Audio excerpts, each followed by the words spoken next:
Ameublement Tanguay en première ligne.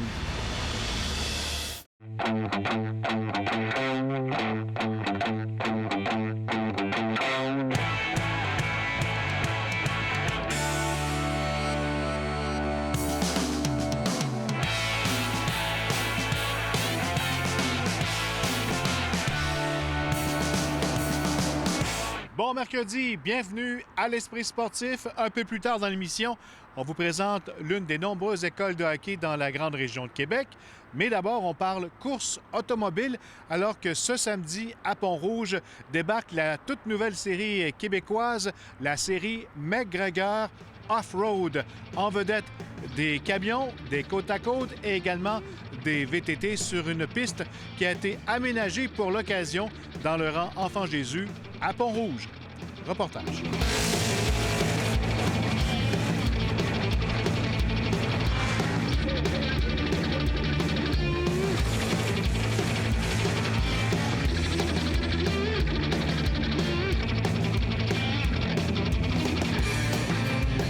Serge Michaud, bienvenue à l'Esprit sportif.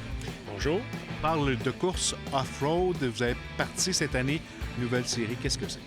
Maintenant, on a 5 événements cette année, dont la 4e qui va être à Pont-Rouge en fin de semaine prochaine, le 17. La dernière, la Thetford Mines, le 31, c'est la finale.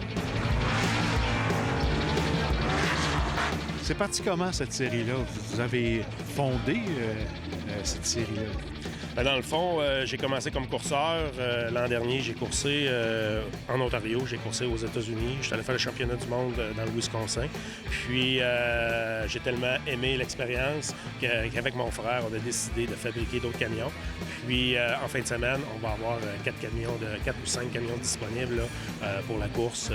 En tout, ce qu'on veut, c'est terminer l'année avec nos 6 camions terminés pour pouvoir démontrer aux gens qu'est-ce qu'est le off-road en pick-up, autrement dit, avec les super trucks qu'on fabrique.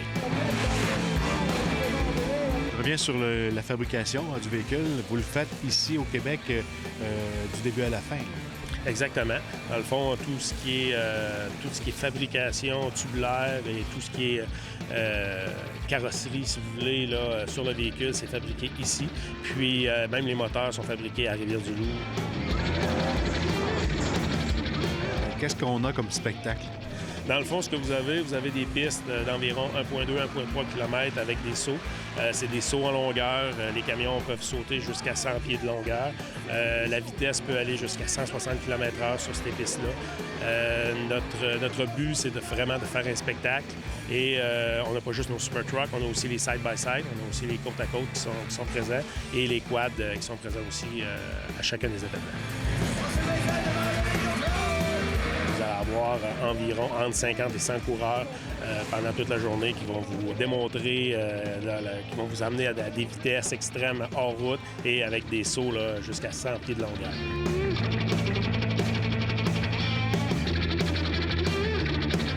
Ça va être populaire quand même, les côte-à-côte, les side-by-side, parce qu'on en voit beaucoup là, au Québec. Les gens utilisent beaucoup ce véhicule-là.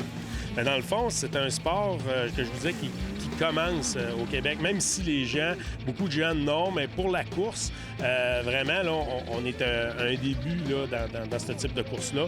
Puis on sent vraiment que les coureurs là, commencent vraiment là, à aimer ce type de course-là parce que c'est plutôt le type de saut, le type de track correspond plus à ce type de véhicule-là. Dans le fond, ce qu'on aimerait, c'est créer le festival off-road un peu partout au Québec. On aimerait avoir 6 événements par année. On aimerait qu'un village, une ville embarque avec nous, dans le fond, puis qu'on fasse un peu comme les festivals western qu'on voit au Québec. Mais on aimerait ça, là, que ce soit off-road, puis que nous, on soit un peu le spectacle dans chacun de ces festivals. Ça ressemble à quoi comme journée samedi à Pont-Rouge? Bien, ça va ressembler, je vous dirais, là, à une activité très, très spectaculaire. Ça va ressembler à des camions que vous allez avoir du bruit.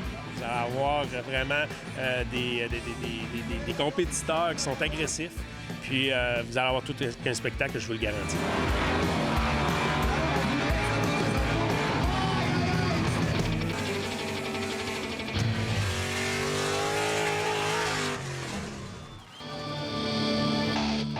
Les championnats du monde de vélo de montagne s'amorcent la semaine prochaine au Mont-Sainte-Anne et l'organisation recherche encore des bénévoles pour le bon déroulement de l'événement dont les besoins n'ont rien de comparable à une Coupe du monde.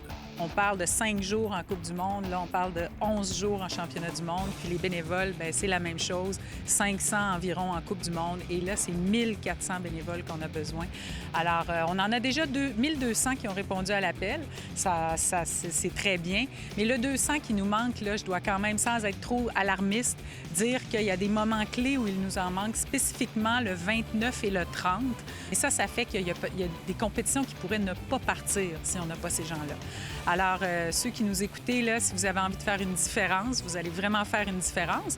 Plusieurs postes de bénévoles signaleurs à la gestion de foule et aux soins infirmiers sont à combler en priorité. Bénévole de longue date, Patrick Vallée vivra à nouveau l'expérience du Vélirium. Moi, cette année, je vais m'occuper de l'antidopage. Fait que moi, je m'occupe des chaperons. Fait que nous, on suit les athlètes pour, à la fin du moment de la fin de la course jusqu'au local là, pour ce qu'ils doivent aller se faire tester.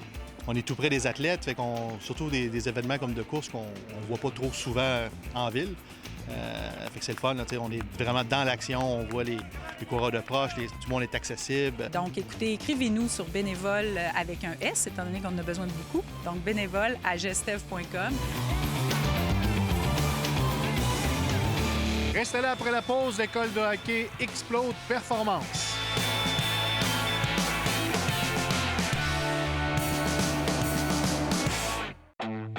L'Esprit sportif souligne l'excellence du Rouge et Or football. Saison après saison, la formation de Dan Constantin offre des performances spectaculaires. Et que dire de la rivalité Laval-Montréal qui retient l'attention des amateurs. En 2018, le Rouge et Or aura le meilleur sur les Carabins, avec 2 victoires en saison régulière et lors de la finale de la Coupe Dunsmore. Toujours parmi les meilleures équipes au pays, les 2 formations disputaient une 6e finale québécoise de suite, les 3 dernières étant remportées par le Rouge et Or. Parlons maintenant hockey, développer les habiletés des joueurs professionnels et amateurs. C'est ce qu'a fait au cours de l'été l'entraîneur Yannick Turcotte à son école Explode Performance.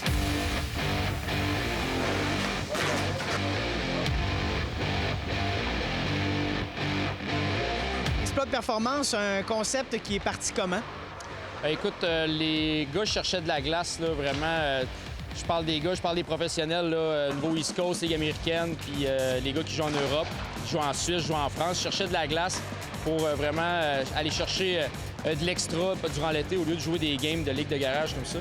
Puis j'ai eu l'idée vraiment de créer des pratiques structurées pour ces gars-là. Encore là, je veux des one-touch. La dernière puck, qui fait que là, dans le fond, ici, c'est un joueur. Dernière puck, tu pars avec. Rapidement, overspeed. Tu viens ici overspeed, puis c'est un peu comme un délai. Fait que je veux vraiment que tu accélères le plus possible. La deuxième année, on est arrivé vraiment avec un concept de planification. Okay? Fait qu'on a des exercices planifiés d'avance qui vont venir chercher là, des situations de partie, mais aussi beaucoup de skills en début d'été. Puis après ça, la deuxième partie, on est vraiment en situation de match avec beaucoup de passes, beaucoup de tirs. Le patin parallèle, je veux vraiment des patins qui crossover tout le monde. Puis par la suite, là, on est à notre 3e année, puis là, vraiment, on est rendu avec 5 groupes. Fait que, on a les groupes de pros, on a les groupes de ligue de garage, on a des plus jeunes aussi. Puis on a un groupe de midget junior là, qui marche super bien. Puis cette année, vraiment, l'été est bien enclenché, maintenant. Explode Performance, pour toi, qu'est-ce qu'on vient chercher ici? Coordination main-pied, améliorer mes habiletés. Personnellement, je trouve que j'ai fait des pas de géant avec Matt dans les 2 dernières années. C'est sûr que c'est très différent comparé des autres compagnies de même à Québec, mais vraiment, là, Matt, c'est un gars qui se soucie du détail, il veut qu'on s'améliore. Lui-même, il essaie de s'améliorer dans ses pratiques. Puis c'est pour ça que c'est ma 2e année, je vais retourner l'an prochain aussi. Là.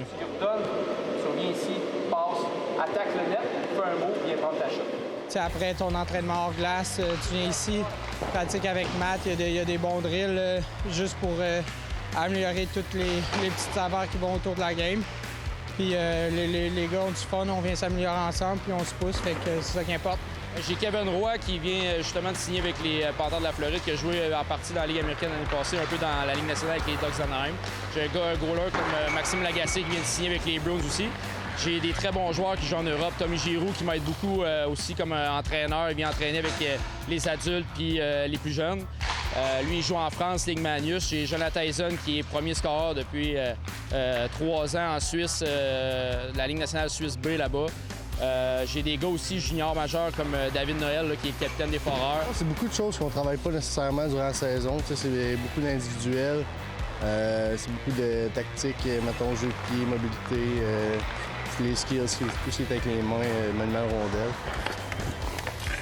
Tu sais, je veux dire, faut jamais que tu sois en situation en train de glider dans le fond. Ce qui est le fun de travailler avec les professionnels, c'est que tu leur dis de quoi, puis tout de suite, ils le font parce qu'ils veulent vraiment performer. Tu sais, un gars comme Yannick Turcotte qui vient de re-signer avec les Highlanders, qui va jouer probablement dans la Ligue américaine, qui a fait une partie dans East Coast. Tu sais, le gars, il est motivé, puis tu vois qu'il veut jouer professionnel, puis c'est le fun de travailler avec ces gars-là.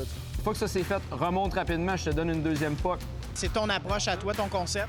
En fait, ce qu'on veut, c'est qu'on les sorte de leur zone de confort sans nécessairement leur imposer quelque chose. Donc, on va travailler avec, tout dépendamment de son style de jeu. Si c'est un joueur qui veut aller chercher beaucoup plus d'explosion, bien, dans la même drill, on va faire plusieurs variations. Donc, le gars qui va aller chercher plus d'explosion va avoir une variation différente par rapport à celui qui va aller chercher plus de skills, maniement de rondelle ou mobilité de patin et mobilité avec la rondelle. Donc, mon approche, c'est vraiment de travailler avec le joueur. J'ai l'impression qu'il faut comme je reste dans ce range-là. Oh, mais si tu restes dans ce range-là, t'es facile à déceler, là, tu comprends? On le filme, puis je lui montre, puis après ça, ben, il m'explique ce qu'il voit, j'explique ce que je vois, puis on s'entend sur un concept. Est-ce que tu as vu une différence dans ton jeu, une amélioration? Côté manuel rondelle, je pense que j'ai vu une amélioration au cours de l'été. Mobilité aussi, au niveau des pieds. Fait que, ouais, c'est vraiment le fun. T'sais, ce qui est le fun, c'est l'ambiance aussi. T'sais, les gars ont du plaisir à jouer ensemble et ont du plaisir à pratiquer. Puis je pense que c'est ça qui fait qu'on est bien ici. Souvent, après la pratique, il n'y a personne. Donc, on reste quand même longtemps sur la glace puis on joue des petites games. C'est de la vitesse, beaucoup de passes, beaucoup de tirs, beaucoup d'exécution aussi. Puis les pratiques, il va y avoir plus de pratiques durant la semaine. Justement pour quand il arrive au camp, il soit à l'aise sur la glace.